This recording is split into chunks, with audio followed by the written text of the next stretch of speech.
High বন্ধুরা, আজকে আমি চাল কুমড়োর নারকেল কুমড়ো করে আপনাদের দেখাবো। বানানোর জন্য লাগবে চাল কুমড়ো। চাল কুমড়োটাকে আমি সরু সরু করে ভালো করে কেটে ধুয়ে পরিষ্কার করে নিয়েছি।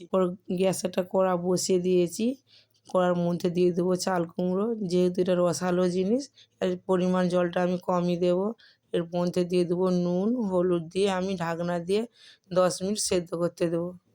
সেদ্ধ হয়ে গেলে একটা চুবড়িতে আমি ঢেলে নেব। ঢেলে নিয়ে একটা গ্লাস নিয়ে আমি জলটাকে টিপে টিপে ভালো করে বার করে নেবো। একটু জল থাকলে এটা চলবে না।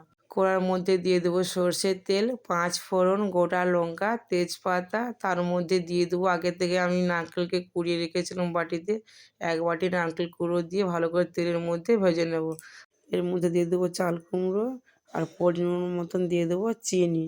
চিনিটা দেওয়ার পরে জল বেরিয়ে আসবে। জলটাকে ভালো করে নেড়ে নেড়ে জলটাকে শুকনো শুকনো করে ভেজে নিতে হবে। অনবরত নাড়াচাড়া করতে হবে যাতে কড়ার গায়ে না লেগে যায়। ভালো করে লাল লাল করে ভেজে ভালো করে নাড়াচাড়া করতে হবে যাতে একটু না জল থাকে। লাল লাল করে ভেজে শুকনো শুকনো করে আমি নামিয়ে নেব। আপনারা দেখে শুনে নামাবেন, একটু জল থাকলে জিনিসটা একদম ভালো লাগবে না। ঝরঝরে করে শুকনো শুকনো করে নামিয়ে নিতে হবে।